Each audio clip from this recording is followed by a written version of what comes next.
Kau siapa? Kau bahasa curang. Apa itu plastik begitu Rp2.000 kamu? Baru-baru ini viral sebuah video seorang emak-emak ngamuk di sebuah minimarket.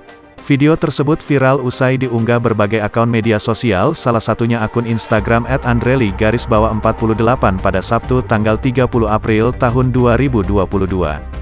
Terlihat dalam video emak-emak tersebut mengamuk lantaran diduga karena tidak disediakan kantong plastik.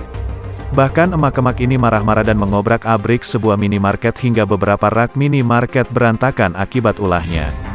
Tertulis dalam keterangan unggahan lokasi kejadian di sebuah minimarket di Kutai Timur, Kalimantan Timur. Emak-emak berdaster tersebut usai ngamuk dan acak-acak semua barang, ia langsung pergi saja meninggalkan minimarket. Sontak unggahan tersebut mendapat beragam komentar warganet.